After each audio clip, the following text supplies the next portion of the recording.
আবিদা আজ রুম ডেটে যাবে ওর বয়ফ্রেন্ডের সাথে। ওর বয়ফ্রেন্ড রাসেলের বাসার সামনে দাঁড়িয়ে আছে। ও নিজেও জানে না ওকে আজ রুম ডেটে নিয়ে যাবে ওর বিএফ। আবিদা আর রাসেল বাইকে করে পার্কে ঘুরতে যাওয়ার কথা ছিল, কিন্তু রাসেল আবিদাকে নিয়ে ওর বাসায় এসেছে, কারণ রাসেলের বাসা আজ সম্পূর্ণ খালি। রাসেলের পরিবার গ্রামে একটা জরুরি কাজে যাওয়ায় ওর বাসা পুরো খালি।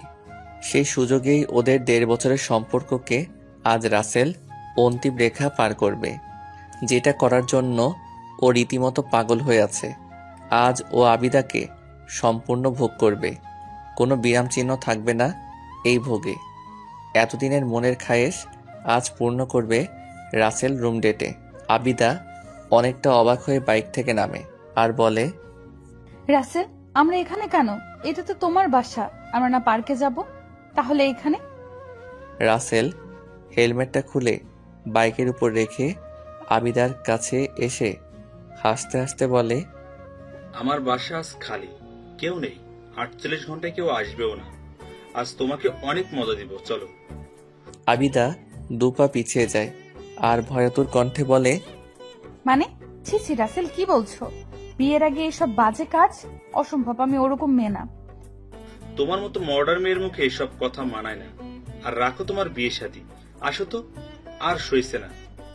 অসম্ভব, প্লিজ বাবু, আমাকে বাসায় দিয়ে আসো। তোমার দুটো পায়ে ধরি, এই সর্বনাশ পাপ কাজ আমি করব না। প্লিজ আমাকে যেতে দাও, প্লিজ।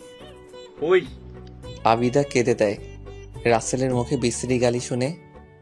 প্রেম করস, হাত ধরস, ঘুরতে যাস, রেস্টুরেন্টে কফি খাস, আর এখন করতে চাইলে দোষ? চল আমার সাথে, আর তোকে তোর ইচ্ছার বিরুদ্ধে ভোগ করব। সে তো আরেক মজা। রাসেলকে এখন একটা পশুর চেয়েও খারাপ লাগছে। বিবেকহীন কুলাঙ্গার ছেলে লাগছে রাসেলকে। আবিদা খুব কান্না করছে, অস্থির হয়ে উঠছে, ভয়ে গলা শুকিয়ে কাঠ। রাসেল এবার আবিদার সাথে জোরাজোরি শুরু করে। ওর চোখে মুখে কামুকতার উত্তেজনা স্পষ্ট। আবিদার হাত ধরে টেনে নিয়ে যাচ্ছে রাসেল। আবিদার এই গলির ভিতর আর কাউকে দেখছে না, কাউকে যে একটু সাহায্যের জন্য বলবে তাও পারছে না। সবই ওর পাপের ফল। আজও প্রেম ভালোবাসা না করলে নিজের বয়ফ্রেন্ডের কাছেই হয়তো ধর্ষিত হতে হতো না। আবিদাকে প্রায় রাসেল বিল্ডিংয়ের ভিতর ঢুকিয়ে ফেলেছে। আবিদার চোখ অন্ধকার হয়ে আসছে, সব আশা ভরসা শেষ। কারণ আবিদা বুঝে গেছে এই রাসেল কখনো ওর হবে না। এতদিন শুধু ওকে ভোগ করার জন্য ওর সাথে প্রেমের অভিনয় করছে। আবিদা হারিয়ে যাচ্ছিল, কিন্তু হঠাৎই ও দেখে একজন টুপি আর পাঞ্জাবি পরা লোক হেঁটে যাচ্ছে। ও চিৎকার করে বলে, ভাইয়া আমাকে একটু বাঁচান, আমার সর্বনাশ হয়ে যাচ্ছে। ভাইয়া আমাকে বাঁচান প্লিজ ভাই। লোকটা আমি ছিলাম। আদিবার কথা শুনে আমি দাঁড়িয়ে যাই। রাসেলও আবিদার মুখ চেপে ধরে ওদের দিকে তাকায়। আবিদা অঝরে কাঁদছে। আমি যথেষ্ট বলিষ্ঠ এবং বেশ শক্তিশালীও দেখতে। আমি রাসেলের দিকে তাকালাম। রাসেল চোখ গরম করে বলল, এখান থেকে চুপচাপ চলে যা, এটা আমার এলাকা, একদম শেষ করে দিব। আমি সামনে তাকিয়ে মাথা নিচু করে চলে যাই। আবিদার শেষ ভরসাটুকু শেষ। ও খুব কাঁদছে। রাসেল ওকে ধরে টেনে 3 তলায় ওর রুমের ভিতরে ঢুকায়, ঢুকিয়ে সোজা ওর রুমে নিয়ে আসে, বিছানায় ঠাস করে ফেলে দেয়। রাসেল ওর নিজের জামা খুলতে শুরু করে। আবিদা বিছানায় পড়ে আবার উঠে দৌড়ে এক কোনায় গিয়ে কাঁদতে কাঁদতে জোরে বলে ওঠে, রাসেল, আল্লাহর দোহাই লাগে আমাকে যেতে দাও, আমার পিরিয়ড চলছে, আমি শেষ হয়ে যাব। ওর কোনো কথা রাসেলের কানে যাচ্ছে না। রাসেল পাগল হয়ে আছে একটা মেয়েকে ভোগ করার জন্য। পশুর চেয়েও হিংস্র হয়ে গিয়েছে এখন রাসেল। ওর মাথায় শুধু এখন আবিদাকে ভোগ করা। আবিদা আবার বলে, রাসেল, আমার পিরিয়ড, দোহাই লাগে আমাকে যেতে দাও, আমি মারা যাব। চুপ, আজ তোকে কেউ বাঁচাতে পারবে না, কেউ না। ইতিমধ্যেই ঠাস করে পিছন থেকে 5 জন পুলিশ এসে রাসেলকে ধরে কষিয়ে কয়েকটা মাইর দেয়। তারপর আবিদাকে উদ্দেশ্য করে বলে, ভয় পাবেন না, আপনি সেভ। এর মধ্যে তাদের পিছন থেকে আমি সামনে আসলাম। পুলিশ আমাকে দেখে বলে, ধন্যবাদ আপনাকে এইটাকে হাতে নাতিয়ে ধরিয়ে দেওয়ার জন্য। সব মহান আল্লাহর ইচ্ছা। ওনার ক্ষতি হতে যাচ্ছিল, আল্লাহ তাআলা আমাকে পাঠিয়ে দিয়েছেন। শুকরিয়া তার কাছে। জি, আপনি আমাদের সাথে আসুন, রিপোর্ট করতে হবে। পুলিশগুলো রাসেলকে নিয়ে চলে যায়। আবিদা আর আমি আছি। আমি যেতে নিলে আবিদা আস্তে করে ক্লান্ত মাখা কণ্ঠে ডাক দেয়। এই যে শুনুন। আমি অন্যদিকে ফিরে মাথা নিচু করে দাঁড়িয়ে যাই। মানে, আমি আবিদাকে দেখতে চাই না। আবিদা ব্যাপারটা বুঝতে পারলো। ওর কাছে খারাপ লাগে। ও বলে ওঠে, জানি আপনি আমাকে খারাপ মেয়ে ভাবছেন, কিন্তু আমি আসলে খারাপ মেয়ে না। আমাকে খারাপ ভাববেন না প্লিজ। আপনি আমার দিকে তাকাতে পারেন। আমি আস্তে করে অন্যদিকে ফিরেই বললাম, দুঃখিত, আপনি ভুল ভাবছেন। আমি আসলে কোনো মেয়েদের দিকে তাকাই না। আবিদা আমার কথা শুনে বেশ অবাক হয়ে যায়। ও আবার বলে, আচ্ছা, আপনি তো নিজে আমাকে বাঁচাতে পারতেন, তা করলেন না কেন? কাউকে মারার অধিকার আমার নেই। তার জন্য যে শাস্তি উপযুক্ত তাই করেছি। তাকে মেরে হয়তো আমি আপনাকে বাঁচাতে পারতাম, কিন্তু এতে করে পরে আপনার ক্ষতি হতো। তাই তাকে তার উপযুক্ত শাস্তিটাই দিয়েছি। বাহ, আপনি খুব ভালো একজন মানুষ। আজ আপনি না থাকলে হয়তো আমার বাঁচাই হতো না। অসংখ্য ধন্যবাদ আপনাকে। আমি কিছুই না, সব আমার আল্লাহর ইচ্ছা। আপনি বরং তার কাছে শুকরিয়া আদায় করুন। জি। আপনার বোধহয় দেরি হচ্ছে, নিচে তারা অপেক্ষা করছে। জি জি। আর একটা কথা মনে রাখবেন, আল্লাহ যে জিনিসে মানা করেছে সেটা করা মানেই তাতে আপনি বিপদে পড়বেনই। তাই এসব কাজ থেকে দূরে থাকবেন। চলুন। আমি আবার হাঁটা ধরে বাইরে চলে আসি, সাথে আবিদাও। ও শুধু মুগ্ধ হয়ে গিয়েছে আমার সাথে কথা বলে। একদিকে রাসেলকে দেখলে ছেলেদের উপর থেকে বিশ্বাস উঠে যায়, আর অন্যদিকে আমার মতো কাউকে দেখলে ছেলেদের প্রতি সম্মান আর শ্রদ্ধা হাজার গুণ বেড়ে যায়। আবিদা আর কিছু না বলে পুলিশের সাথে চলে যায়। তবে আমি একবারও ওর দিকে তাকাইনি, ভুল করেও না। আমি দাঁড়িয়ে থাকি। আবিদা চলে যায়। আবিদা আমার দিকে তাকিয়েছিল। সে মনে মনে ভাবছে, এরকম নুরানি চেহারা আমি আগে কখনো দেখিনি। ফর্সা মুখে ঘন কালো দাড়ি, খুব শান্ত একটা মুখ। সন্ধ্যায় আমি বাসায় ফিরে আসি, কারো সাথে কোনো কথা বললাম না। মুড একদম খারাপ। রাতে না খেয়ে চুপচাপ শুয়ে পড়লাম, কিন্তু ঘুম তো আসলো না। খুব কান্না আসলো, নিজেকে আটকে রাখতে পারলাম না, কান্নায় ভেঙে পড়লাম। এরকম একটা পশুকে এত দিন ভালোবেসে এসেছে তা জানতামই না। কান্না করতে করতে আবার সেই লোকটার কথা মনে পড়লো। লোকটার কথা মনে পড়তেই কেন জানি নিজের উপর ঘৃণা কাজ করলো। আদিবা নিজেকে আয়নায় গিয়ে দেখে মডার্ন মেয়ে বলে যাকে, সেই রকমই ওকে লাগছে। চুলে কালার করা, নখে নেল পালিশ, চোখে লেন্স, টাইট জামা, আরও কত কি। এই মডার্ন হওয়াই আজ ওকে শেষ করে দিচ্ছিল। কিন্তু আমি আজ না আসলে হয়তো ওকে আর খুঁজেও পাওয়া যেত না। হয়তো কাল সকালে কোন নর্দমায় ওর লাশ পড়ে থাকতো। আদিবার নামাজ রোজা কোনো কিছুর সাথে ওর সম্পর্ক নেই। বাবা মা তাদের চাকরি নিয়ে ব্যস্ত। অনার্স ফার্স্ট ইয়ারে পড়ুয়া আবিদা এতটা বছর মডার্ন হয়ে কাটিয়েছে। ইসলামিক নিয়মকানুন সম্পর্কে ওর কোনো ধারণাই নেই, কিন্তু কেন জানি এখনও শুধু ঘৃণাই হচ্ছে নিজের উপর। অবাধ মেলামেশা, ঘোরাঘুরি, আড্ডাবাজি, এসব ওর জীবনের কাল হয়ে দাঁড়িয়েছে। ওর আর কিছুই ভালো লাগছে না, মরে যেতে ইচ্ছে করছে। রাসেলের মতো একটা ছেলেকেও কিভাবে ভালোবাসলো।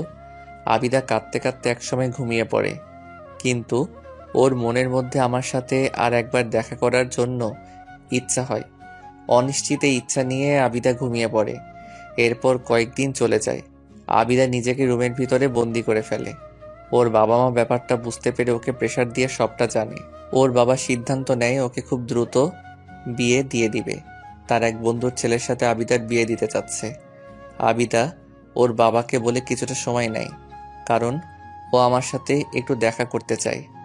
আমার প্রতি কেন জানি ও আকর্ষিত হচ্ছে। ও মনে শান্তি পাচ্ছে না। আবিদা এতদিন বাসা থেকে বের হয়নি, আজ বের হয়েছে ভার্সিটি যাবে বলে। ও গেট থেকে বের হলেই পাশের বাসার গেট থেকে আমি বের হলাম। আবিদা পুরো অবাক। ও দৌড়ে আমার কাছে আসে আর বলে, আপনি এখানে? আমি গেট থেকে বের হলেই পাশের বাসার গেট থেকে সেই লোকটা বের হয়। আমি তাকে দেখে পুরো অবাক। আমি দৌড়ে সেই লোকটার কাছে যাই। খুব দামি কাপড়ের লম্বা সাদা পাঞ্জাবি আর পায়জামা পরা, মাথায় একটা সাদা টুপি, আর আতরের তীব্র ঘ্রাণ আসছে তার কাছ থেকে। আশ্চর্য হয়ে দ্রুত বললাম, আপনি এখানে? লোকটা থমকে গেল। আজও সে অন্যদিকে ফিরে তাকিয়ে আছে, আমার দিকে তাকায়নি।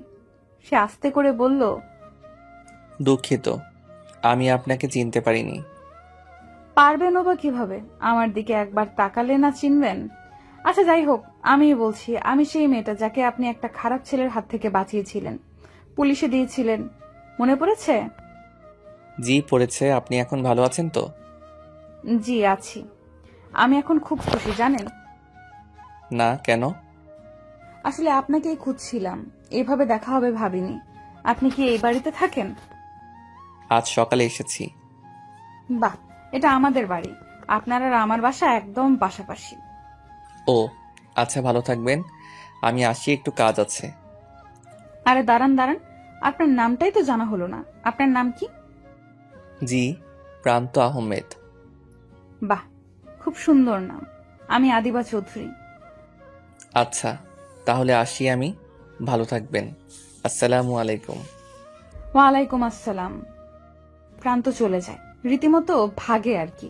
আমি ঠিক বুঝতে পারছি প্রান্ত আমার সাথে কথা বলতে কমফোর্ট বোধ করে না। আমি প্রান্তর চলে যাওয়ার দিকে তাকিয়ে আছি। নুরানি চেহারার এই লোকটাকে দেখলে কেন জানি সব ভুলে যাই। এরকম পরহেজগার লোকের সংস্পর্শে আমি কখনো আসিনি। আতরের তীব্র গ্রানটা এখনো নাকে লেগে আছে। এ যেন মন ভোলানো গ্রান। আমি এরপর ভার্সিটিতে চলে আসি। ভার্সিটিতে আমার বেস্ট ফ্রেন্ড মহিমা আমাকে দেখে দ্রুত আমার কাছে ছুটে আসে আর অস্থির হয়ে বলে, দোস্ত তুই কই ছিলি? ফেসবুক, ফোন সব অফ। আর শুনলাম রাসেল নাকি থানায়। তুই ভালো আছিস তো? ক্যান্টিনে চল, বসে সব বলছি। আচ্ছা চল চল। এরপর আবিদা আমাকে সব খুলে বলল। সব শুনে রাগীভাবে বললাম, বেশ হয়েছে, বাস্টারটাকে বেস্ট পানিশমেন্ট দিয়েছিস। আমি তো দেইনি, উনিই দিয়েছে রে। খুব ভালো করেছে। ইস, উনি অনেক ভালো রে, অনেক বুদ্ধিমান সে। শুধু বুদ্ধিমান না রে, আল্লাহ জানো তার আপন বন্ধু। খুব পরহেজগার সে। আমি মুগ্ধ তাকে দেখে। সে যেন আজকে সত্যিকারের পুরুষ। ইস, এরকম একজনের যদি জীবনসঙ্গী হতো রে, জীবনটা ভালো হয়ে যেত, তাই না দোস্ত? জানি না রে, রাসেলের মতো ছেলেও এই দুনিয়াতে আছে, আবার ওনার মতো মহৎ মানুষও আছে। সত্যি, উনি ওই দিন না থাকলে আমি শেষ হয়ে যেতাম। বাদ দে ওই বাস্টার্ডের কথা। চল ক্লাস করবি। কতদিন হলো ক্লাস করিস না, চল। চল। ভালো লাগে না আর এই জীবনটা। কোথাও যেন কোনো শান্তি পাচ্ছিলাম না, বুঝলি? বাবা আমার বিয়ে দিয়ে দিবে হয়তো খুব তাড়াতাড়ি। সে তো আরো ভালো, হাজবেন্ডকে নিয়ে ঘোরাঘুরি মজা করবি। ভালো লাগে না দোস্ত, জীবনে কেন যেন কোনো মানে খুঁজে পাচ্ছি না। খুব খারাপ মনে হয় নিজেকে। আহ বাদ দে তো সব, চিল কর, আড্ডা মাস্তি কর, ভালো লাগবে। আর রোহানের জন্মদিন উপলক্ষে পার্টি আছে, আমাদের সবাইকে ইনভাইট করেছে, তোকেও যেতে বলেছে। আর তুই আর আমি যাচ্ছি, ওকে? ভালো লাগে না দোস্ত। না, তোকে যেতেই হবে, না হলে আমি যাব না। আচ্ছা যা, যাবো না। থ্যাংক ইউ, চল ক্লাসে যাই। এরপর আমি ক্লাসে চলে যাই, কিন্তু ক্লাসের লেকচার যেন আমার মাথায় আর ঢোকে না। প্রান্তর কথাই কেন জানি মাথায় ঘুরছে। আমার ভেতর মহিমার একটা কথা কেমন জানি অবচেতন করে দিচ্ছে। মহিমা বলেছিল, প্রান্তর মতো কেউ যদি জীবনসঙ্গী হতো। কথাটা আমাকে খুব ভাবাচ্ছে। সত্যি প্রান্ত এই এমন একটা পুরুষ যাকে দেখলে যে কেউ মুগ্ধ হতে বাধ্য। কিন্তু পরক্ষণে অপরূপ মায়াবী মুখখানায় অন্ধকার নেমে আসলো। কারণ প্রান্ত কখনো আমাকে জীবনসঙ্গী করবে না। প্রান্তর চোখে আমি খুব খারাপ একটা মেয়ে। আমি এসব ভেবে ভেবে অন্যমনস্ক হয়ে যাচ্ছি। তখনই মহিমার ধাক্কায় হুঁশ হয়। কিরে ওঠ, ক্লাস শেষ তো, এভাবে অন্যমনস্ক হয়ে আছিস কেন? না কিছু না, চল। এরপর আবিদা বাসায় চলে আসে। খেয়ে দিয়ে রেস্ট নিয়ে মহিমার জোড়াজুড়িতে রোহানের বার্থডে পার্টিতে যায়। পার্টি শেষে আবিদা আগেই বেরিয়ে আসে। ও গাড়িতে উঠতে যাবে, অমনি দেখলো আমাকে। আবিদা স্তব্ধ হয়ে দাঁড়িয়ে আছে। এই স্তব্ধতা মুগ্ধতার। আবিদা দেখে আমি একটা বয়স্ক লোককে ধরে রাস্তা পার করে দিচ্ছে। এরপর আবিদা আরও আশ্চর্য হলো, কারণ আমি লোকটার হাতে ভালোই টাকা দিয়েছিলাম। লোকটা নিতে চাইনি, তাও দিলাম। বৃদ্ধ লোকটা আমার মাথায় হাত বুলিয়ে দিয়ে খুব খুশি হয়ে আস্তে আস্তে হেঁটে চলে গেল। আবিদার বুঝতে বাকি নেই বৃদ্ধ লোকটা অসহায় গরিব একজন মানুষ। আবিদার চোখে আমার জন্য সম্মান, শ্রদ্ধা আর অনেক ভালো লাগা বেড়ে গেল। আবিদা আড়ালে সরে দাঁড়ায়। আমি একটা রিক্সা নিয়ে চলে যাই। আবিদাও একটা হাসি দিয়ে গাড়িতে করে চলে আসে। বাসায় আসার পুরোটা সময় আবিদা শুধু আমার কথাই ভাবছিল। ভাবতে ভাবতে অতল বিষণ্ণতায় হারিয়ে যাচ্ছিল। আবিদার মন চাই ওই সময় যদি আমার মতো বা ঠিক আমি যদি ওর হাতটা ধরতাম সারা জীবনের জন্য। আবিদা শুধু ভাবছে আর ভাবছে। এইভাবে সেদিন বাসায় পৌঁছেও রাতটাও আমার কথা ভেবেই কেটে যায়। পরদিন খুব ভোরে হঠাৎই আবিদার ঘুমটা ভেঙে যায়। চোখ মেলে তাকিয়ে দেখে অন্ধকার। তবে দিনের আলো বের হবে হবে বলে আবিদার যে ঘুম ভাঙলো ও তার উৎস খুঁজতে লাগলো। অসম্ভব সুন্দর মনোমুগ্ধকর সুরেলা কণ্ঠে কেউ কুরআন তিলাওয়াত করছে। তার সুরের জোরে আবিদার ঘুম ভাঙলো। আবিদা এই মধুর তিলাওয়াত করছে খুঁজে দেখে ওর পাশের বাসার ঠিক ওর জানালার সামনে আমি রুমে বসে কোরআন শরীফ তিলাওয়াত করছি। আবিদা পর্দা সরিয়ে জানালা একটু ফাঁকা করে আমাকে কোরআন পড়তে দেখছে আর শুনছে। আমার প্রতি টানে যেন আবিদার বুক ফাটিয়ে দিচ্ছে। আবিদার চোখ দিয়ে কেন জানি টপ টপ করে অশ্রু ঝরছে। আবিদা কাঁদছে আর কোরআন তিলাওয়াত শুনছে। এত মধুর তিলাওয়াত যে আবিদার মন প্রাণ সব শান্ত হয়ে গিয়েছে। এভাবে প্রায় 5-6 দিন চলে যায়। আবিদা খুব ভোরে উঠে জানালার পাশে বসে আমার কোরআন তেলাওয়াত শুনে। ও যেন এই মধুর সুরের মায়ায় পড়ে গিয়েছে। আমার এই মধুর তিলাওয়াত না শুনলে আবিদার ভালো লাগে না, সব কিছু কেমন জানি লাগে। এইভাবে আবিদার দিন যাচ্ছিল আর ও আমার প্রতি ক্রমশ দুর্বল হচ্ছিল। ভালো লাগা ভালোবাসায় আর অনেক সম্মানে পরিণত হচ্ছিল। কিন্তু হঠাৎ একদিন আদিবা, অনেক দিন হয়েছে আর না। কাল আমার বন্ধুর ছেলে তোকে দেখতে আসবে, তুই রেডি হয়ে থাকিস। আমি মুহূর্তেই আকাশ থেকে পড়লাম। তাহলে প্রান্ত? আমি তো প্রান্তকে ছাড়া থাকতে পারবো না, অসম্ভব। আমি বাবার কাছে গিয়ে অসহায়ভাবে বললাম, বাবা, আমি তোমাকে অনেক সম্মান করি এবং ভালোবাসি, কিন্তু আমি তোমার বন্ধুর ছেলেকে বিয়ে করতে পারবো না। কি? কেন? কারণ আমি একজনকে ভালোবেসে ফেলেছি। এবার আমি কোনো খারাপ ছেলেকে ভালোবাসিনি। বাবা, আমি তাকে ছাড়া বাঁচবো না। আমার তাকে চাই চাই সারা জীবনের জন্য। আদিবা, আমার মান সম্মান সব তোর উপর। তুই কি বলছিস? আমি আমার বন্ধুকে কথা দিয়েছি, আর তুই এর মধ্যে কাকে ভালোবেসেছিস? শান্ত হও আদিবার বাবা। বাবা, তুমি যদি তাকে একবার দেখো তুমি চোখ সরাতে পারবে না। মাসি এত পরহেজগার, আল্লাহর খুব কাছের। আমি তার সাথে আমার জীবনটা জড়াতে চাই। তার আলোতে আমার অন্ধকার জীবনকে আলোকিত করতে চাই। আমাকে একটা সুযোগ দাও, একবার তার সাথে আমার কথা বলো। আমি তাকে ছাড়া অন্য কাউকে বিয়ে করতে পারবো না, কখনো না। এটা কি তোর শেষ কথা আদিবা? হ্যাঁ। তাহলে জোর করে হলেও আমি আমার বন্ধুর ছেলের সাথে তোকে বিয়ে দিব। তাহলে আমিও আমার জীবন দিয়ে দিব, হয় উনি না হয় কেউ না। আদিবা, আহা, তোমরা শান্ত হও। কি বলছিস আদিবা এসব? আচ্ছা যা, তোর পছন্দের ছেলের সাথে তোর বিয়ে হবে। আদিবার মা, দেখো, মেয়ে যেখানে খুশি থাকবে সেখানে ওর বিয়ে দিতে হবে। ওর মতের বাইরে বিয়ে দিলে ও কখনো শান্তি পাবে না।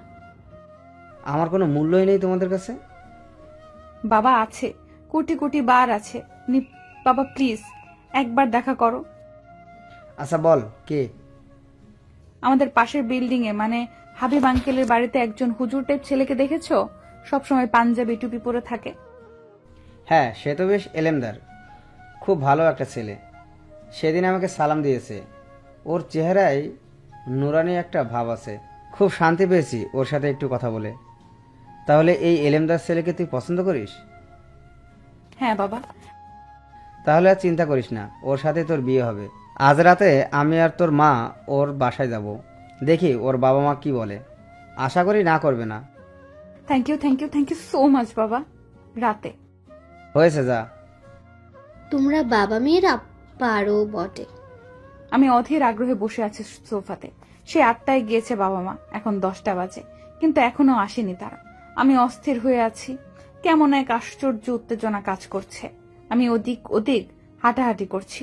হঠাৎই কলিং বেল বেজে উঠল। আমি দৌড়ে দরজা খুললাম।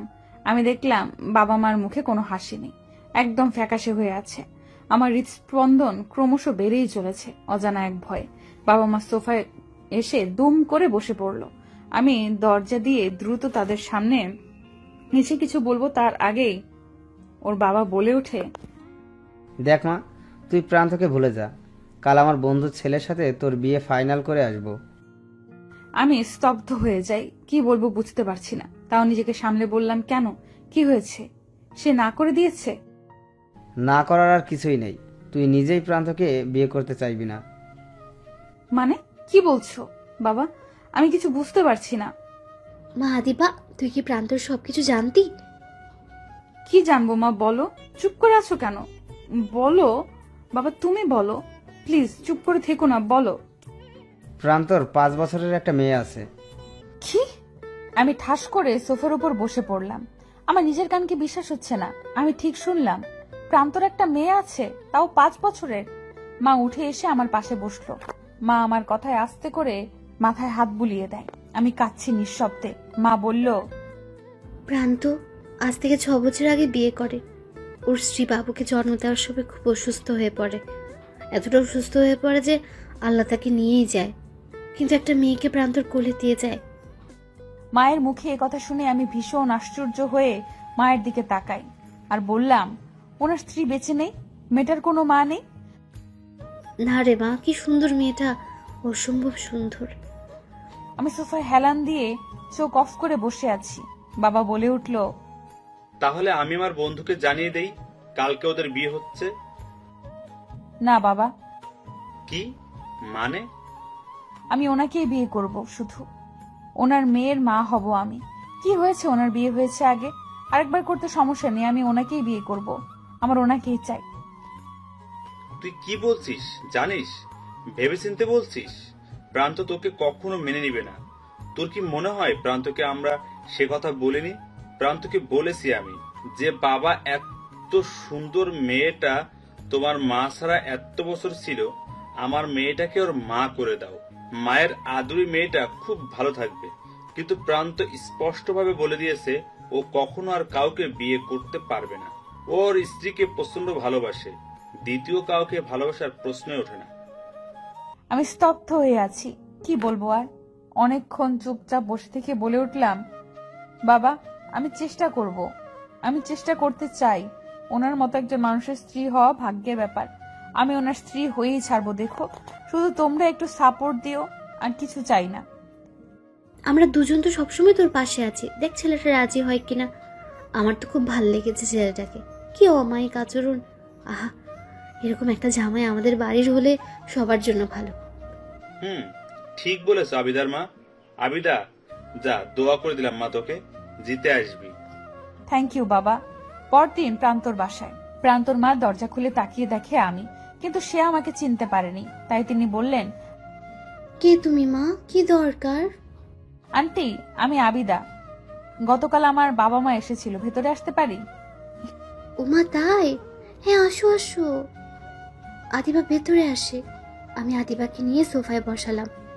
বসে আদিবাকে ধরে ভালো করে দেখে বললাম, ইস তুমি তো অনেক সুন্দরী, একদম একটা পরীর মতো, আমার নাতনির মতো তুমি, মাশাআল্লাহ। কি যে বলেন না আন্টি, আঙ্কেল বাসায় নেই?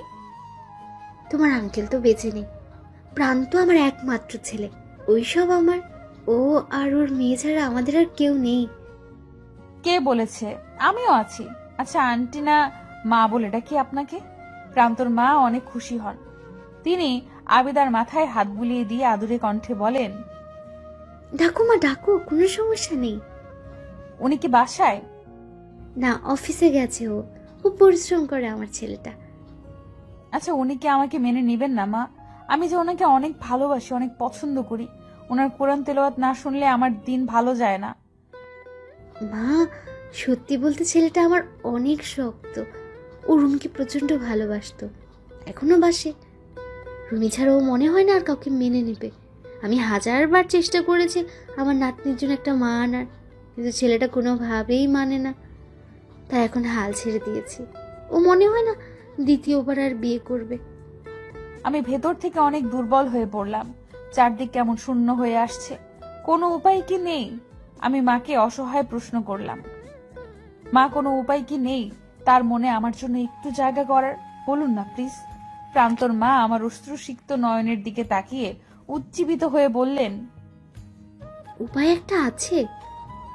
আমি অনেক খুশি হয়ে বললাম, কি মা? প্রান্তর সবচেয়ে বড় দুর্বলতা হলো আমার নাতনি। তুমি যদি ওর বন্ধু, ওর প্রিয় হতে পারো, তাহলেই হয়তো আমার ছেলেটার জীবনে জায়গা করে নিতে পারবে। মা, আমি তাহলে তাই করব। লাগলে আমি কখনো মা হব না, ওনার মেয়েই হবে আমার মেয়ে, আমার আপন মেয়ে। তাও ওনাকে আমার চাই। যাক, তাহলে আমার ছেলেটার একাকিত্বও যাবে, আর নাতনিটাও এত সুন্দরী একটা মা পাবে। মা, ওনার মেয়ের নাম কি? জান্নাত, ওর বাবাই রেখেছে। ও কই? জান্নাতের সাথে একটু দেখা করি। ও তো এখন ঘুমোচ্ছে, আসো ওকে দেখবে, একদম পরীর মতো আমার জান্নাত মামনিটা। প্রান্তর মা আমাকে নিয়ে জান্নাতের রুমে যায়। গিয়ে তিনি বলেন, ওই যে ঘুমিয়ে আছে আমাদের জান্নাত। আবিদা আস্তে আস্তে করে জান্নাতের কাছে যায়। আবিদা জান্নাতকে দেখে স্তব্ধ। এই স্তব্ধতা মুগ্ধতার। জান্নাত অসম্ভব সুন্দর একটা মেয়ে। আবিদা ওর জীবনে এরকম অসম্ভব সুন্দর বাচ্চা মেয়ে কখনো দেখেনি। ঘন কালো চুল, বড় বড় পাপড়ি, দুধের মতো গায়ের রং, এ যেন সত্যি জান্নাত। আবিদা অপলক দৃষ্টিতে জান্নাতের দিকে তাকিয়ে আছে। ওর চোখের অজান্তেই পানি এসে গেছে। প্রচণ্ড মায়া হচ্ছে জান্নাতকে দেখে। এইটুকু মেয়ে মা ছাড়া 5টা বছর পার করেছে। আবিদা কাঁদতে কাঁদতে বলে, মামুনি, তোমার আম্মু চলে এসেছে। আজ থেকে আমরা মা আর মেয়ে মিলে অনেক মজা করব। আমাদের কেউ আলাদা করতে পারবে না, কেউ না। আল্লাহ আমাকে শুধু তোমার জন্য পাঠিয়েছেন। জান্নাতের পরি তুমি, আমার জান্নাত। আসলে এই দুধের শিশুটার একটা মায়ের দরকার ছিল রে আদিবা মা, তোকে ওর মা হতেই হবে। মা আমি হব। ও জান্নাতের টুকরা একটা। দেখেন কি অপরূপ সুন্দরীও। আমার খুব কান্না পাচ্ছে ওকে দেখে। আমি ওকে ছেড়ে কোথাও যাব না, কোথাও না। হ্যাঁ মা, যাস না। আর এমনিতেও ছোট মেয়েদের মন জয় করার কোনো ব্যাপার না, আদর দিলেই হয়। জান্নাত তো অনেক মিশুক, একদম মায়ের মতো। অল্পতেই জান্নাত আমাকে আপন করে নিল। আমিও অনেক আদর করলাম জান্নাতকে। এরপর সকাল পেরিয়ে দুপুর, দুপুর পেরিয়ে বিকেল, আর বিকেল পেরিয়ে সন্ধ্যা হয়ে আসে। প্রান্তর আসার সময় হয়েছে। কলিং বেল বাজতেই প্রান্তর মা দরজা খুলে দেয়। প্রান্তর মাকে সালাম দিয়ে সোজা ওয়াশরুম থেকে ফ্রেশ হয়ে এসে মায়ের কাছে থেকে তোয়ালে নিয়ে হাত মুখ মুছে ও ব্যাকুল হয়ে আছে জান্নাতকে দেখার জন্য। জান্নাত কেমন আছে মা? ও তোমার সাথে নেই কেন? ঘুমাচ্ছে? না খোকা, ওর মায়ের সাথে খেলা করছে, যা দেখে আয়। মাকে পেয়ে কত খুশি জান্নাত। প্রান্ত আকাশ থেকে পড়ার মতো অবস্থা। দ্রুত জান্নাতের রুমের কাছে যেতেই জান্নাতের মিষ্টি মধুর খিলখিল হাসির শব্দ প্রান্ত শুনতে পায়। প্রান্ত দ্রুত রুমে ঢুকে দেখে আমাকে। প্রান্ত বাকরুদ্ধ। ও দেখছে জান্নাতের চোখে মুখে উজ্জ্বলতায় ভরা। মেয়েটা যেন সত্যি মাকে খুঁজে পেয়েছে। আমি প্রান্তকে দেখে বললাম, কি এসেছেন? কেমন আছেন? প্রান্ত যথারীতি অন্যদিকে ফিরে তাকায় আর বলে, আপনি এখানে? আমি এখানে থাকবো না তো কে থাকবে? আমি তো জান্নাতের মা, জান্নাত আমার মেয়ে, আমার পরি মেয়ে। এসব কি বলছেন? জান্নাত শুধু আমার আর রুমির মেয়ে, আপনার কেন হতে যাবে? বলে জান্নাতকে কোলে তুলে নেয় প্রান্ত। জান্নাত বাবার কোলে উঠে বলে, আব্বু, আমি আম্মুর সাথে যাবো। আমার আম্মু আছে, আম্মু অনেক ভালো। আম্মুর সাথে খেলবো। নিচে নামাও। প্রান্ত অবাক। মেয়েকে নিচে নামিয়ে দেয়। মেয়ে সুন্দর গিয়ে আমাকে জড়িয়ে ধরে। আমিও জান্নাতকে জড়িয়ে ধরি আর প্রান্তর দিকে তাকিয়ে হাসি আর বলি, এই দুধের শিশুটার মায়ের প্রয়োজন, মায়ের ভালোবাসা, আদর, স্নেহের প্রয়োজন। ওকে এ থেকে আলাদা করবেন না। আর কান খুলে শুনে রাখুন, ও আমারও মেয়ে আজ থেকে। আমি আপনাকে ছাড়া আর কাউকে বিয়ে করব না, আর জান্নাতকেও আমি কখনো ছাড়বো না। এখন আপনি ভাবুন, জান্নাতকে কষ্ট দিবেন নাকি আমাকে বিয়ে করবেন? আমি কি করব? কি বলবে কিছুই বুঝতে পারছি না। বলে উঠলাম, জান্নাত মা এদিকে আসো। উনি তোমার আম্মু না। আব্বুর কাছে আসো মা, আব্বুকে আদর দাও। না, এটা আমার আম্মু। আম্মুর সাথে খেলবো। তুমি দাও তো। প্রান্ত বিশ্বাস করতে পারছে না, কিন্তু ও এও বুঝতে পারছে যে সারাদিন একা থাকা মেয়েটা আদিবাকে পেয়ে অনেক খুশি। আদিবা জান্নাতের সাথে খেলা করছে, মজা করছে। জান্নাত খিলখিল করে হাসছে। প্রান্ত নিরাশ হয়ে বাইরের ড্রয়িং রুমে এসে সোফায় বসলো। আমি এক গ্লাস পানিও ওর হাতে দিয়ে ওর সামনে এসে বসে বললাম, আবিদা সত্যি জান্নাতের মায়ের যোগ্য বাবা, জান্নাতকে মাহারা করিস না। মেয়েটা মাকে পেয়ে অনেক খুশি, মন থেকে শোনে। দেখ কি সুন্দর খিলখিল করে হাসছে, জান্নাতকে কখনো এত হাসি খুশি দেখিনি। তুই আর জেদ করিস না বাবা, মেয়েটাকে একটু মায়ের আদর ভালোবাসা দেয়, না হলে মেয়েটা বড় হয়ে অন্যরকম হয়ে যাবে। এবার প্রান্ত বলল, মা, বিষয়টা আমার। আমি রুমিকে ভালোবাসি। ওকে ছাড়া আমি কিভাবে অন্য একটা মেয়েকে মেনে নিব? তাকে কিভাবে ভালোবাসবো? সংসারটা সুখের হবে বলো? আবিদা কি শুধু জান্নাতকে নিয়ে খুশি হবে যদি স্বামীর ভালোবাসা না পায়? আমি তো পারবো না রুমি ছাড়া অন্য কাউকে মেনে নিতে। পারবো না মা। দেখ বাবা, আমি শুধু একটা কথা বলবো, রুমি কখনো চাইবে না জান্নাত মা ছাড়া বড় হোক। বাকিটা তুই বুঝিস ভালো। আমি খাবার দিচ্ছি, আয় খাবে। জান্নাত খাবে না? আবিদা খাইয়েছে। মেয়েটা আজ খাওয়া নিয়ে একটু কান্নাকাটি করেনি, পেট ভরে খেয়েছে ওর মায়ের হাতে। দাদির হাতে খেয়ে মেয়েটা এতদিন শান্তি পায়নি, আজ শান্তি মতো খেয়েছে। তুইও আয়, মায়ের হাতে খাবার খাবি। এরপর আমি খেয়ে একটু বিশ্রাম নেই, তারপর এশার নামাজ পড়তে চলে যাই। আসার সময় সিঁড়িতে আবিদার সাথে দেখা হয়। আমি অন্যদিকে তাকিয়ে আছি। আবিদা জোর গলায় বলল, জান্নাত আমারও মেয়ে, ওকে আমি কখনো আমার থেকে আলাদা করব না, আর কাউকে করতেও দিব না। আসি। প্রান্ত অবাক হয়ে আমার কথা শুনে। ও ভেবেই পাচ্ছে না এসব কি হচ্ছে, কিন্তু ওর বিরক্তি লাগছে খুব। প্রান্ত জান্নাত আর রুমির মাঝে আর কাউকে আনতে চায় না। রুমি সব সময় ওর মনের ভেতরে থাকে। রুমি ছাড়া ও কাউকে মেনে নিতে পারবে না। কিন্তু জান্নাতের কথা ভাবলে প্রান্ত দুর্বল হয়ে যায়, ওর চিন্তা শক্তি লোপ পায়। এভাবে আরো 6 দিন চলে যায়। জান্নাত এখন আমাকে আম্মুই বলে ডাকে। সারাদিন আম্মু আর আম্মু। প্রান্তর চেয়ে পরে জান্নাত এখন তার আম্মুকেই বেশি ভালোবাসে।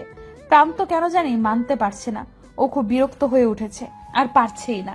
তাই এই যে শোনেন, আপনার সাথে আমার কিছু কথা আছে। আবিদা জান্নাতকে ঘুম পাড়িয়ে দিয়ে চলে যাচ্ছিল, অমনি আমি ওকে ডাক দিলাম। আবিদা তো বেজায় খুশি। ও ভাবছে আমি বোধহয় এবার ওকে মেনে নিব। আবিদা খুশি হয়ে বলে, জি জি বলুন। আপনি কাল থেকে আর আমার বাসায় আসবেন না দয়া করে। জান্নাতের মা শুধু রুমি, আর কেউ না। আপনি রুমির জায়গা কখনো নিতে পারবেন না। আপনাকে আমি আর আমার বাসায় দেখতে চাই না। আর কখনো আসবেন না। আর যদি আসেন আমি এই বাসা ছেড়ে দিব।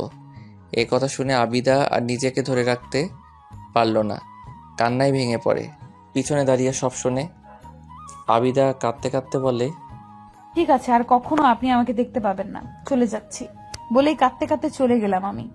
আমি চলে আসার পর আর প্রান্তর বাসায় যাইনি। নিজেকে একদম রুমে বন্দি করে রেখেছি। চাপা কষ্টে সারাক্ষণ কান্না করি, খাওয়া দাওয়া সব বন্ধ। বাবা মা জোর করেও পারেনি। আমি জান্নাত আর প্রান্তকে ছাড়া থাকতে পারছি না। দম বন্ধ হয়ে আসছে আমার, কিন্তু কিছুই করতে পারছি না। অন্যদিকে প্রান্ত পড়েছে মহাবিপদে, কোনোভাবেই এই বিপদ থেকে বের হতে পারছে না। জান্নাত সারাক্ষণ আম্মু আম্মু করছে, কান্না করতে করতে অবস্থা খারাপ। কোনোভাবেই জান্নাতকে কন্ট্রোল করতে পারছে না। এমন অবস্থা হয়েছে যে প্রান্ত আর অফিসে যেতে পারেনি। ও আর ওর মা কোনোভাবেই জান্নাতকে খাবার খাওয়াতে পারছে না। সে শুধু কাঁদছে আর আম্মুকে খুঁজছে। প্রান্ত খুব অস্থির হয়ে যায়। জান্নাত কাঁদতে কাঁদতে একসময় ঘুমিয়ে পড়ে। এখন প্রায় সন্ধ্যা, কোনোভাবেই জান্নাতকে একটু খাবার খাওয়াতে পারেনি। মেয়েটা কাঁদতে কাঁদতে চোখ ফুলিয়ে ফেলেছে। প্রান্তর খুব কষ্ট হচ্ছে জান্নাতের এই অবস্থা দেখে। ও মেয়েকে এভাবে না দেখতে পেরে ড্রয়িং রুমের সোফায় গিয়ে মাথায় হাত দিয়ে বসে। অনেক সূরা কালাম পরে ফু দিয়েছে, তাও মেয়ে শান্ত হয়নি। তার আমাকে চাই, তার আমার কোল চাই, তার আমার স্পর্শ চাই, তার আমার আদর চাই। হঠাৎই প্রান্ত লাফিয়ে উঠে মায়ের জোরালো ডাক শুনে মায়ের দিকে তাকিয়ে দেখে তার চোখে মুখে ভয়ের ছাপ। প্রান্ত অস্থির হয়ে বলে, কি হয়েছে মা? কি হয়েছে বলো তাড়াতাড়ি। জান্নাতের গায়ে জ্বর এসেছে। প্রান্ত এক লাফে উঠে দাঁড়িয়ে দৌড়ে জান্নাতের কাছে গিয়ে গায়ে কপালে হাত দিয়ে দেখে গা গরম। প্রান্তর মা পিছ থেকে বলে ওঠে, প্রান্তকে খাওয়ানো এখন অনেক বেশি প্রয়োজন, ও না খেলে অনেক অসুস্থ হয়ে পড়বে। কিছু কর বাবা। কি করব আমি? জান্নাত যা চাচ্ছে সেটা কিভাবে আমি আনবো? মা, আমার খুব কষ্ট হচ্ছে। তোর মেয়ের সুস্থতার চেয়ে কি তোর জেদ বড় প্রান্ত? জান্নাতের মায়ের প্রয়োজন। আমি সবসময় থাকবো না বাবা, ও একদিন বড় হবে, ও একটা মেয়ে, তুই ওর বাবা, পুরুষ মানুষ, তোকে ওর সব কথা বলতে পারবে বলতো? তখন ও একা হয়ে যাবে। মেয়েটার ভবিষ্যতের কথা ভেবে আদিবাকে মেনে নে। এত সুন্দরী ভালো মেয়ে যে জান্নাতকে নিজের চেয়েও বেশি ভালোবাসে। আবিদা কি বলেছে জানিস? বলেছে লাগলেও কখনো মা হবে না, তাও তোদের দুজনকেও চায়। যা বাবা, ওকে তাড়াতাড়ি নিয়ে আয়, যা। আমি কি করব কিচ্ছু বুঝতে পারছি না, মাথা কাজ করছে না, কোনো রাস্তাও খুঁজে পাচ্ছি না। আমি আবার জান্নাতের গায়ে কপালে হাই দিয়ে দেখি জ্বরটা বাড়ছে। আর পারছি না, আমি উঠেই অস্থির হয়ে সোজা আবিদার বাসায় চলে যাই। আবিদার বাসায় গিয়ে কলিং বেল দিতেই আবিদার মা দরজা খোলে। তিনি আমাকে দেখে ভীষণ অবাক। আমি তাকে চিন্তিত গলায় সালাম দেই। ওয়ালাইকুম আসসালাম। কি হয়েছে বাবা, তোমার এই অবস্থা কেন? কে আসছে? আবিদার মা। আরে প্রান্ত, তুমি? কি হয়েছে বাবা তোমার? সব ঠিক আছে? তোমাকে এরকম লাগছে কেন? কি হয়েছে? আঙ্কেল জান্নাত, ওনাকে ছাড়া সে কোনোভাবেই খাবে না, গায়ে জ্বর এসে গেছে, দয়া করে একটু তাকে ডেকে দিন। কি বলো কি বাবা? আদিবাও সারাদিন না খেয়ে রুমে বন্দি হয়ে বসে আছে। দাঁড়াও, আমি এখনই ডেকে নিয়ে আসছি। কিছুক্ষণ পরে আবিদা রুম থেকে দৌড়ে আসে বাইরে গেটের কাছে। আবিদার অবস্থা খুব খারাপ। আমি এক পলক শুধু ওকে দেখলাম। আবিদা এসে বলল, কি হয়েছে? কি হলো বলুন। জান্নাত খুব অসুস্থ হয়ে পড়েছে, সারাদিন কিছু খাইনি, আপনাকে খুঁজছে, আপনি একটু আসো। আবিদা রীতিমতো আমাকে ধাক্কা দিয়ে সরিয়ে দ্রুত বাসায় চলে যায় অস্থির হয়ে। আমি বাকরুদ্ধ হয়ে যাই। আমি দ্রুত বাসার দিকে ফিরলাম। এসে দেখি জান্নাত ঘুম থেকে উঠে গেছে। আবিদা আর জান্নাত দুজনেই কান্না করছে একে অপরকে জড়িয়ে ধরে। থাক, পরিটা আমার কান্না করে না। এই যে আম্মু চলে আসছি, আর কখনো যাব না। তুমি খাওনি কেন আমার পরি জান্নাত? ইস, গায়ে জ্বর উঠে গেছে। আহারে আমার আম্মুটা। থাক আর কাঁদে না মা, আসো আমরা খাবো এখন। আম্মু আত্তে, আম্মু আত্তে, আম্মু আত্তে, তুমি কান্না করো না, আমি খাবো। গুড গার্ল, হা করো আম্মুটা। এরপর জান্নাতকে সুন্দর করে খাইয়ে দেয় আবিদা। আমি আর মা দাঁড়িয়ে সব দেখছি। আবিদা আর জান্নাত যেন আমাদের দেখেই না। ওরা দুজন দুজনকে পেয়ে খুশিতে সব ভুলে গিয়েছে। আমি মুগ্ধ হয়ে সব দেখছি। আমি সিদ্ধান্ত নিয়ে ফেলেছি শুধুমাত্র জান্নাতের জন্য আবিদাকে বিয়ে করব। কারণ আমি চাই জান্নাত এভাবে হাসি খুশি থাক, ভালো থাক। আবিদা জান্নাতকে খাইয়ে দিয়ে, ওষুধ খাইয়ে দিয়ে, ওকে বুকে জড়িয়ে নিয়ে আদর দিয়ে ঘুম পাড়িয়ে দেয়। জান্নাত এখন অনেকটা সুস্থ। আবিদা জান্নাতকে শুইয়ে দিয়ে পাশে বসে ওর দিকে তাকিয়ে আছে। মা আস্তে করে আবিদার কাছে গিয়ে ওর কাঁধে হাত রাখে। আবিদা তার দিকে ফিরে তাকায়। মা অসহায়ভাবে বলেন, কি অবস্থা করেছিস মা তোর? জান্নাতের চেয়েও তোর অবস্থা খারাপ মনে হচ্ছে। আমি প্রান্তের দিকে এক নজর তাকিয়ে অসহায় ভাবে বললাম, মা কিছু খেতে দেন না, খুব খিদে লেগেছে। ওনার উপর রাগ করে সারাদিন কিছু খাইনি। জান্নাতের জন্য মন কাঁপছিল, খুব খিদা পেয়েছে মা। প্রান্তর মা কান্নাসিক্ত কণ্ঠে বলে, এভাবে বলিস না মা, বুকটা ফেটে যায়। আয়, আমি তোকে নিজ হাতে খাওয়াবো, আয় মা। আমি উঠে প্রান্তর মায়ের সাথে খেতে আসলাম। আর আসার আগে প্রান্তকে বললাম, মায়ের কাছ থেকে মেয়েকে আলাদা করলে এমনই হয়। জান্নাত আমারও মেয়ে। প্রান্ত চুপ করে আছে, কিছু বলার সাহস বা ইচ্ছে ওর নেই। ও এরপর নামাজ পড়তে চলে যায়। আজ সারাদিন অনেক ধকল গেছে ওর উপর। আজকে ও বুঝতে পেরেছে মায়ের গুরুত্ব অপরিসীম। দীর্ঘ 5টি বছর মেয়ের দেখাশোনা করেও সামান্য কয়েকটা দিনে মেয়েটা মায়ের মমতায় জড়িয়ে গিয়েছে। মারা আসলে এমনই, সন্তান ছাড়া ভালো থাকে না। যাদের কাছে মা নামক মানুষটা আছে তারা সত্যিই খুব ভাগ্যবান। তারা মা বলে ডাকতে পারে। মা এমন একজন যে সন্তানের সব কষ্ট নিমেষেই শেষ করে দেন। মায়ের ছায়াতলে সন্তান ধীরে ধীরে বড় হতে থাকে। দুনিয়ার যত কষ্ট, বিপদ কিংবা ঝড় সব মায়ের উপর দিয়ে যায়। তাও সন্তানকে এসব স্পর্শ করতে পারে না, শুধুমাত্র মায়ের জন্য। এই সেই মা যার অবস্থান আল্লাহ পাকের পরে। মা ছাড়া এই দুনিয়ার আলো কখনো দেখা সম্ভব না। তাই মায়ের মতো বা মা বলে ডাকার মতো যদি একজন থেকে থাকে, জেনে রাখুন আপনি এই দুনিয়ার সবচেয়ে ভাগ্যবান বা ভাগ্যবতী একজন মানুষ। মা পাগল হলেও সন্তানকে নিজের সাথে বেঁধে রাখে। এই কথা ভাবলে চোখের জল আর আটকানো যায় না। সেই মায়ের মনে যদি কেউ বিন্দু পরিমাণ আঘাত করে, তার জীবন ধ্বংস হতে অনিবার্য। মা বাবা উভয়ই প্রধান, তাদেরকে তিল পরিমাণ কষ্ট দেওয়া মানে আল্লাহকে কষ্ট দেওয়া। তাই আমরা এই কাজ থেকে সবাই বিরত থাকব। মা বাবাকে সব সময় আগলে রাখবো। মনে রাখতে হবে, আজ আমি যা সব ওই আল্লাহ আর আমার বাবা মার জন্য, না হলে আমার অস্তিত্বই থাকতো না। আমি জান্নাতের দিকে তাকিয়ে বসে আছি। রুমির মতো হয়েছে একদম, কিন্তু আবার আশ্চর্য হলেও সত্যি যে আবিদার সাথেও অনেক মিল আছে জান্নাতের। দুধের মতো গায়ের রং দুজনার, আর দুজনেরই মুখে মায়ায় ভরা, চোখগুলো সবচেয়ে সুন্দর। খাওয়া শেষে আবিদা আবার জান্নাতের কাছে আসে। আমাকে দেখেও না দেখার ভান করে সোজা জান্নাতের কাছে এসে গায়ে কপালে হাত দিয়ে দেখে জ্বর আছে কিনা। না, এখন আর জ্বর নেই।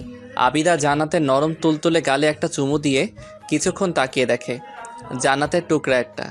আমি বসে বসে সব দেখছি। আমার বুঝতে বাকি নেই আবিদা আপন মা না হলেও আপন মায়ের চেয়ে কোনো দিক থেকে কম না। আবিদা আমার দিকে এক নজর তাকিয়ে চলে আসতে নাই। আমিও উঠে বাইরে আসলাম। আবিদা শুনুন, কিছু কথা আছে আপনার সাথে। মাও ছিল সেখানে। আবিদা এবার ভ্রুকুচকে রাগীভাবে বলে, দেখুন, আমার মেয়েটা আজ সারাদিন অনেক কষ্ট পেয়েছে। আমি আর ওকে কষ্ট দিতে পারবো না। আপনি না করলেও আমি বেহায়ার মতো আমার মেয়ের কাছে চলে আসব। আমি আর কিচ্ছু শুনতে চাই না। বেহায়ের মতো আসতে হবে না, জান্নাতের মা হয়ে একেবারে আসিয়েন। আবিদা আর মা স্তব্ধ আমার কথা শুনল। তারা একে অপরের দিকে হাঁ করে তাকিয়ে আছে। আবিদা একদম কাছে এসে বলে, কি বললেন বুঝিনি। এইভাবে বিয়ে ছাড়া আমার বাসায় যাওয়া আসা করতে হবে না, ব্যাপারটা ঠিক না। তাই কাল আপনাকে বিয়ে করে জান্নাতের মা করে একেবারে এই বাসায় নিয়ে আসবো। আদিবা প্রচন্ড খুশি হয়ে অবাক হয়ে প্রশ্ন করে, আপনি কি সত্যি বলছেন নাকি আমি স্বপ্ন দেখছি? জি, সত্যি বলছি।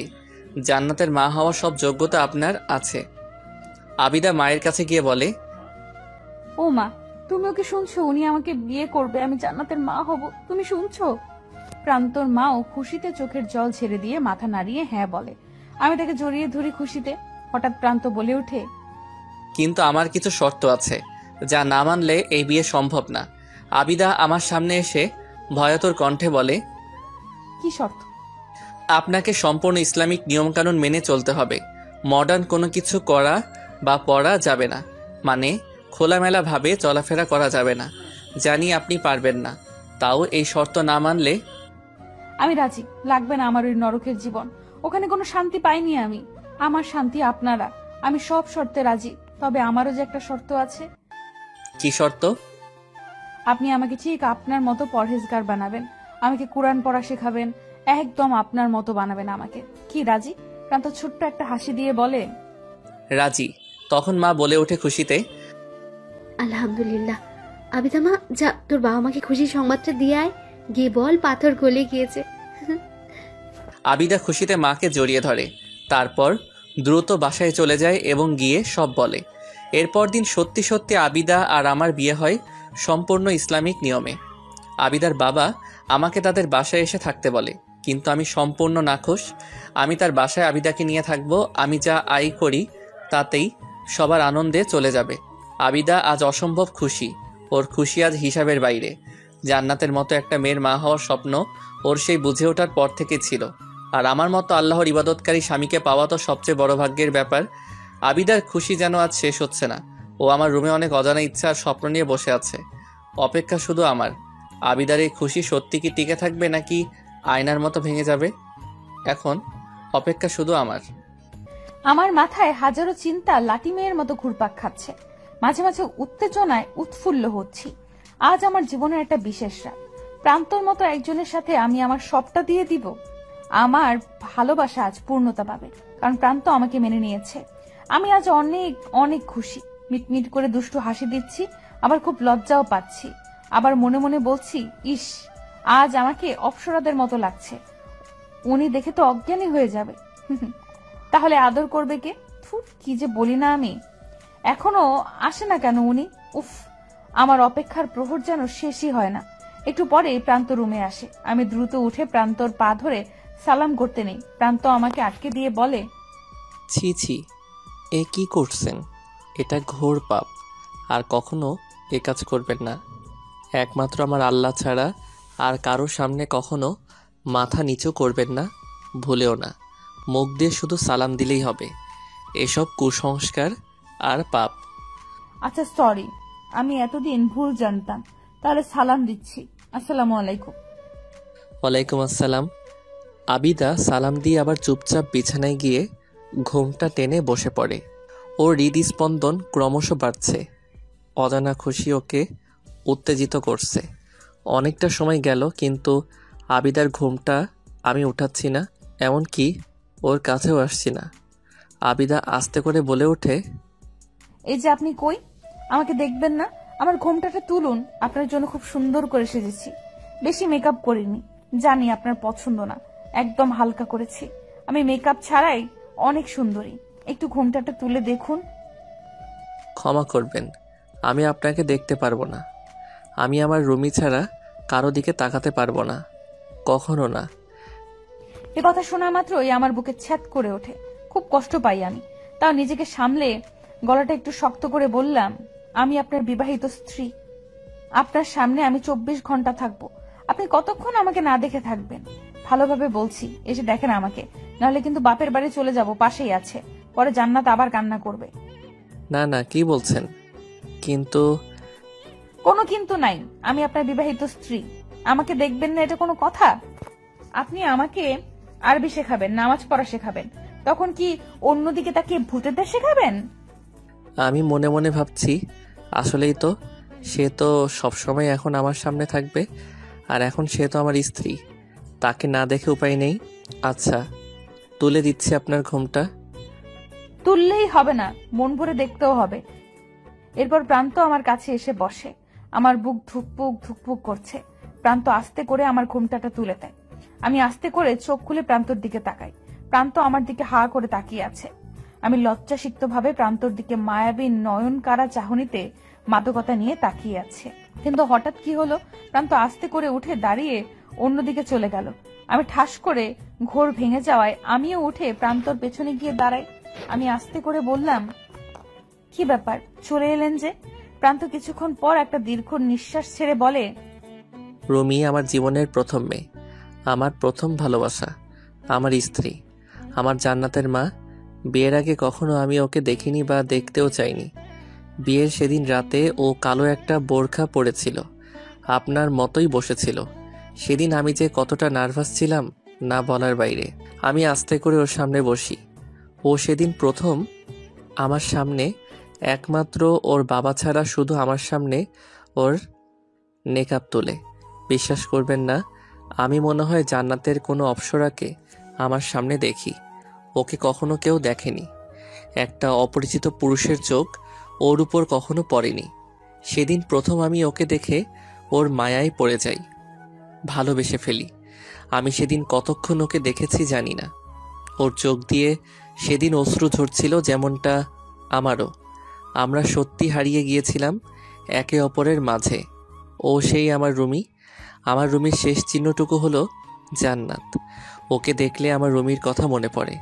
আর আজ আপনাকেও দেখে আমার রুমির কথা মনে পড়ল। আমি রুমিকে ছাড়া মনে হয় কাউকে ভালোবাসতে পারবো না। হয়তো স্বামীর অধিকারটুকু আমি কখনো আপনাকে দিতে পারবো না, কিন্তু আপনার প্রতি আমার যে বাকি দায়িত্ব আছে তা আমি যথাযথ পালন করব। আপনি প্লিজ কষ্ট পাবেন না, আমি এর জন্যই বিয়ে করতে চাইনি। খুব ভালোবাসেন রুমি আপুকে এখনো? জি, নিজের থেকেও অনেক বেশি।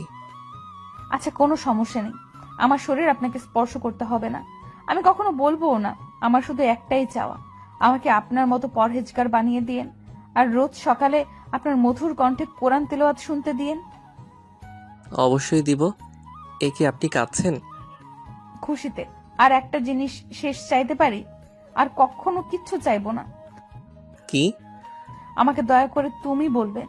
আমি তো আপনার স্ত্রী, আমি আপনাকে আপনি করেই বলবো। আচ্ছা, আবিদা আমাকে ক্ষমা করো। আমি রুমির ভালোবাসাকে ভুলতে পারবো না। না না, কোনো সমস্যা নেই, আসুন ঘুমিয়ে পড়ুন, সকালে উঠতে হবে। আবিদা জামা পরিবর্তন করে একটা শাড়ি পরে আস্তে চুপচাপ শুয়ে পড়ে। আমিও দূরত্ব রেখে শুয়ে পড়লাম। আবিদা অন্যদিকে ফিরে শুয়ে আছে। চোখ দিয়ে টপ টপ করে অশ্রু গড়িয়ে পড়ছে। থামার কোনো নাম নেই। এই কষ্ট কাউকে বোঝানো যাবে না কখনো। স্ত্রী সব পারে, কিন্তু স্বামীর স্পর্শ ছাড়া তার বুকে মাথা না রেখে ঘুমাতে পারলে সে কখনো শান্তি পায় না। আবিদার মনেও কোনো শান্তি নেই, বুকটা ফেটে যাচ্ছে, কিন্তু কিছু করার নেই। আবিদা এটাই ওর ভাগ্য মেনে নেয়। স্বামীর সুখ ওর কপালে নেই। জান্নাতকে আঁকড়ে ধরেই ওর জীবনটা পার করতে হবে হয়তো। আজকের এই রাতের পর থেকে চঞ্চল আবিদা একদম চুপচাপ দায়িত্ববান হয়ে যায়। জান্নাত তার মাকে পেয়ে খুব খুশি। আবিদাও সারাদিন জান্নাতকে নিয়ে থাকে। আমার কাছ থেকে নামাজ, কোরআন পড়া, আরও অনেক ইসলামিক নিয়মকানুন বিষয় আবিদা শিখতে থাকে। আমারও খুব ভালো লাগে আবিদাকে শিখাতে। আবিদার উপর আমি খুব খুশি। ওকে অনেক বোরখা আর হিজাব এনে দেয়। খুব পছন্দ হয়েছে আবিদার। আবিদা আমার, জান্নাত আর শাশুড়ির অনেক খেয়াল রাখে। ইউটিউব দেখে অনেক কিছু মজার মজার খাবার রান্না করে সবাইকে খাওয়ায়। সবাই আবিদার উপর খুশি, আমিও অনেক খুশি। কারণ আবিদা আমার স্পর্শে আসতে চায় না। রাত হলে চুপচাপ ঘুমিয়ে পড়ে। তারপর গভীর রাতে তাহাজ্জুদের নামাজ পড়তে আমাকে ডাক দেয়। আমার বেশ ভালোই লাগে, কিন্তু কেন জানি আমার মনে হয় আবিদার মনে শান্তি নেই। ও খুব কষ্টে আছে, কিন্তু তা কাউকে দেখতে দিচ্ছে না। আমার সব সময় এমন একটা ফিল হতো, আমি বুঝতে পারছি যে আবিদার কি হয়েছে, আমি সব বুঝি, কিন্তু কেন জানি আবিদাকে কাছে টানতে পারছি না। এভাবে একটি বছর পার হয়ে যায়। আবিদা এখন সম্পূর্ণ পরহেজগার একটা মেয়েতে পরিণত হয়েছে। জান্নাতকে পাশে নিয়ে নামাজ পড়ে, কোরআন পড়ে, ইসলামিক অনেক কিছু শিখে। 2 মা মেয়ে। জান্নাত খুব খুশি আবিদার মতো মাকে পেয়ে। মায়ের আদর, ভালোবাসা, স্নেহ আর সোহাগ পেয়েও খুব খুশি। আম্মু ছাড়া সে কিছুই বোঝে না, কিন্তু এসবের মধ্যে একজন ভালো নেই। সে তার মনকে একটু সময়ের জন্য শান্ত করতে পারছে না। সে আর কেউ নয়, আমি। কারণ আবিদা এখন আর কোনো কাজ ছাড়া আমার সামনেও আসে না। সারাদিন জান্নাতকে নিয়ে থাকে। রাতে জান্নাতকে বুকে জড়িয়ে ধরে ঘুমায়। আমি এটা কোনোভাবেই মানতে পারছি না। আবিদা আমার সাথে হেসে খেলে কথা বলে না, অনেকটা চুপচাপ হয়ে গিয়েছে। আমার স্পষ্ট মনে আছে আবিদা এই গত 1 বছরে অনেকবার আমার কাছে আসতে চেয়েছে। খুব পাগলামিও করেছে একটু, আবার সাথে সাথে ক্ষমা চেয়েছে আবিদা। কিন্তু আমি কাছে টেনে নেইনি ওকে। সে থেকে আবিদা আর আমার কাছে তেমন যায় না, আমাকে নিয়ে কিছু বলেও না। আমার কেন জানি ভালো লাগছে না। আবিদার প্রতি দুর্বল হয়ে গিয়েছি, তাতে সন্দেহ নেই। আবিদা যেভাবে সবার যত্ন করে তাতে ওকে ভালো না বেশি উপায় নেই। আমার ক্ষেত্রেও তাই হয়েছে। রুমির স্মৃতিটাকে বুকের মাঝে চাপা দিয়ে দিয়েছে আবিদার যত্ন, স্নেহ আর অসীম ভালোবাসা। আবিদা প্রতিনিয়ত আমাকে মুগ্ধ করেছে। আমি যা বলি তা অক্ষরে অক্ষরে মেনে চলে আবিদা, কিন্তু তাও আমি আবিদাকে আমার উপর অধিকার দেইনি। এখন আবিদা সরে পড়ায় আমি কেমন জানি শান্তি পাচ্ছি না। আবিদার সাথে একা কথা বলতে গেলেও ব্যস্ততা দেখিয়ে সরে যাই। আমি একা হয়ে পড়ি। কিন্তু আবিদার এই পরিবর্তন এত শক্ত কেন, তাই আমি বুঝতে পারছি না। একদিন গভীর রাতে আমার হঠাৎ ঘুম ভেঙে যায়। কেন জানি মাথা তুলে আবিদার ঘুমন্ত মুখখানা দেখব বলে চিন্তা করি। জান্নাতকে দেখে যে আবিদার দিকে তাকাই, দেখি জান্নাতের পাশে আবিদা নেই। আমি এক লাফে উঠে বসি। এদিক ওদিক তাকাই, রুমের কোথাও আবিদা নেই। আমি তাড়াতাড়ি উঠে ওয়াশরুমে আর বারান্দায়ও দেখে আবিদা নেই। আমার ভয় হচ্ছে আবিদা গেল কই। কিন্তু হঠাৎই ও রুম থেকে বের হয়ে পাশেই নামাজের রুমে উকি মেরে দেখলাম আবিদা জায়নামাজে বসে খুব কাঁদছে। মোনাজাত ধরেও বলছে, হে আল্লাহ, আমি কি ভুল করেছিলাম? তোমার একজন প্রিয় বান্দাকে ভালোবেসেছি, তার মেয়েকে ভালোবেসেছি, সবাইকে আপন করে নিয়েছি, কিন্তু যাকে এতটা ভালোবাসলাম সেই আমাকে আপন করে নিল না। হে আল্লাহ, আমি তো একটা মেয়ে, আমি এখন তার স্ত্রী। আমারও যে এখন মা হতে ইচ্ছে করে, আমারও গর্ভে যে তার সন্তান নিতে ইচ্ছে করে। সে কি তা বুঝবে না? কত গিয়েছি তার কাছে, কত পাগলামি করেছি, তাও সে আমার ইচ্ছেটা বোঝেনি, নেয়নি আমাকে আপন করে। একটা মেয়ে যদি মা না হতে পারে, এর চেয়ে বড় কষ্ট তার আর জীবনে কিছুই নেই। তার গর্ভে সন্তান যখন মা বলে ডাকে, সে ডাক দুনিয়ার শ্রেষ্ঠ ডাক। জান্নাতকে আমি আমার প্রথম মেয়ে মানি, আমার কলিজার টুকরাও। আমি কখনো ওকে অন্যজনের মেয়ে মনে করিনি, সব সময় আমার মেয়ে ভাবি ওকে। ছোটকাল থেকেই ওর মতো একটা পরীর মতো মেয়ের স্বপ্ন ছিল আমার, যা তুমি আমাকে দিয়েছো। তাই অনেকটা সময় আমি মা হওয়ার কোনো ইচ্ছে মনে আসতে দেইনি, কিন্তু এখন যে আমারও মা হতে ইচ্ছে করছে, মা হওয়ার সেই স্বাদটা গ্রহণ করতে ইচ্ছে করছে। আমার নিজের সন্তান আর জান্নাতকে নিয়ে বাকি জীবনটা পার করতে ইচ্ছে করছে তোমার পথে। কিন্তু আমি কি মা হতে পারবো না আল্লাহ? তাকে ভয়েও এই ইচ্ছার কথা বলতে পারছি না। সে যদি ভাবে জান্নাতের মূল্য আমার কাছে কমে যাবে, কিন্তু সে তো জানে না জান্নাতকে আমি আমার প্রথম সন্তান ভাবি আর সারা জীবনই ভাববো। ওকে কখনো বলবো না যে আমি ওর আপন মা না, কিন্তু সে হয়তো তা বুঝবে না। তাই হয়তো সে চায় না আমিও মা হই, আমার সন্তানকে নিজের হাতে বড় করি, তাকে তোমার পথে চলার জন্য মানুষের মতো মানুষ করি। খুব ইচ্ছা হয় আল্লাহ, কিন্তু কিছুই আমার ভাগ্যে নেই। না স্বামীর ভালোবাসা, না নিজের একটা সন্তান, কিছুই আমার ভাগ্যে নেই। তাই জান্নাতকে বুকের সাথে আঁকড়ে ধরে ছাড়খাড় হওয়া আমার বুকটাকে শান্ত করি। কিন্তু এ শান্ত যেন ক্ষণিকের জন্য আল্লাহ। মা হতে ইচ্ছে করে শুধু। শুনেছি তোমার পরেই মায়ের সম্মান সবচেয়ে বেশি। হে আল্লাহ, আমি মা হতে চাই। আমি আমার স্বামীর একটু ভালোবাসা চাই। দাও না আল্লাহ আমাকে, তুমি তো পরম দয়াশীল, আমাকে একটু দয়া করো। আমার চোখ দিয়ে অঝরে অশ্রু ঝরছে। আমি আবিদাকে বুঝতে পারিনি আবিদা কি চেয়েছে। এতদিন তা আমি বুঝতে পারিনি, বোঝার চেষ্টাও করিনি। মা হওয়া যে প্রতিটা মেয়ের সবচেয়ে বড় স্বপ্ন তা ভুলেই গিয়েছি। আমি বুঝতে পেরেছি আল্লাহ আমাকে ইচ্ছা করে এখানে এনেছে যাতে আমি আবিদার মনের লুকিয়ে থাকা সত্য কথাগুলো সব শুনতে পারি। কারণ একজন বান্দা আর সবার সাথে পারলেও আল্লাহর সাথে তার সামনে কখনো মিথ্যা কথা বলতে পারে না। আমি আর এক মুহূর্ত সময় নষ্ট না করে নামাজের রুমে ঢুকে আবিদাকে শক্ত করে কাঁদতে কাঁদতে বুকের সাথে জড়িয়ে ধরলাম। আবিদা ভয় পেয়ে যায় আর অনেক আশ্চর্য হয়। জীবনে আজ প্রথম আমি আবিদাকে স্পর্শ করেছি। আবিদাও খুশিতে আমাকে জড়িয়ে ধরে। আমি কাঁদতে কাঁদতে বললাম, আবিদা আমার ভুল হয়েছে, আমি বুঝতে পারিনি তোমাকে। আমি রুমির জন্য অন্ধ ছিলাম। তোমার প্রতি আমার অবহেলা যে তোমাকে এত কষ্ট দিচ্ছিল তা আমি বুঝতে পারিনি। আজ আল্লাহ আমাকে সব বুঝিয়ে দিল। তোমার সব মনের কথা আমি শুনেছি।